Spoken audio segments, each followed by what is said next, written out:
ജനവാസ കേന്ദ്രത്തിൽ car washing centre പ്രതിഷേധവുമായി നാട്ടുകാർ. Nanma communication branded smartphone, land phone, laptop, ടിവികൾ, വമ്പിച്ച ലോൺ മേളയും സമ്മാനങ്ങളും എക്സ്ചേഞ്ച് ഓഫറുകളും. നന്മ കമ്മ്യൂണിക്കേഷൻ, ശ്രീകാലേശ്വരിക്ക് മുൻവശവും വടക്കേനടയിലും.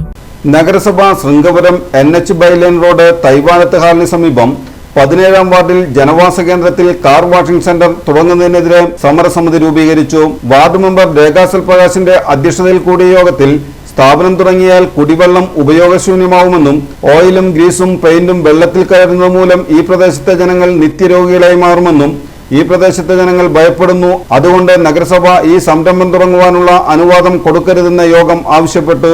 യോഗത്തിൽ വിവിധ രാഷ്ട്രീയ പാർട്ടികളെ പ്രതിനിധീകരിച്ച് KR Jayathran, KR Vidyasagar, CS Suvind തുടങ്ങിയവർ പങ്കെടുത്തു. സമരസമിതി ചെയർമാനായി വാർഡ് മെമ്പർ രേഖാസൽ പ്രകാശിനെയും കൺവീനറായി പീതാംബരൻ നെടുമ്പറമ്പിലിനെയും തെരഞ്ഞെടുത്തു. സ്റ്റാർട്ടിങ്ങിൽ തന്നെ ഞങ്ങൾ പറഞ്ഞിട്ടുള്ള കാര്യമാണത്.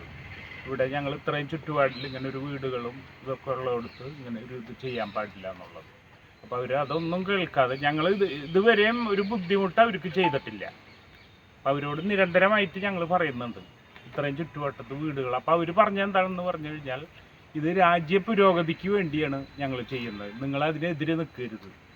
ഇതിപ്പോൾ ഇതിൻ്റെ ചുറ്റും ഒരുപാട് പ്രായമായവരാണ് താമസിക്കുന്നത്, ഒരുപാട് പേരുണ്ട് ഇതിന് ചുറ്റും.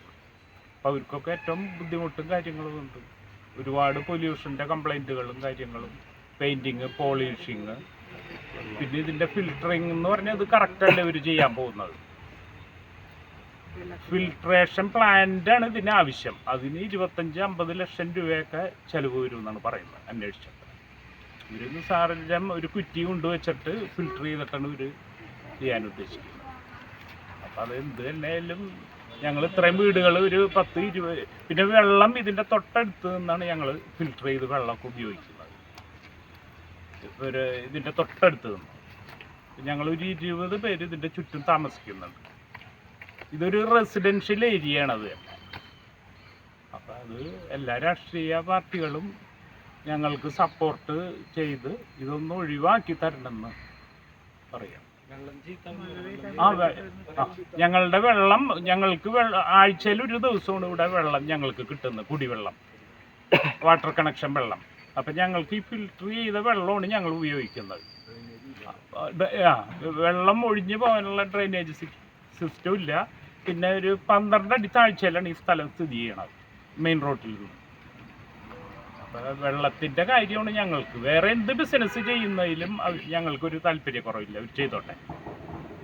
ഇതൊഴിച്ചിട്ട് ഈ വെള്ളത്തിന് ബുദ്ധിമുട്ടുണ്ടാവുന്ന ഒരു ബിസിനസ് ഇവിടെ ചെയ്യരുതെന്നുള്ളതാണ് ഞങ്ങളുടെ എല്ലാവരുടെ ആവശ്യം. ഈ സർവീസ് സ്റ്റേഷനും വീടും ഇതൊക്കെ പണിത് വെച്ചേക്കണത് തൊട്ടാണ്.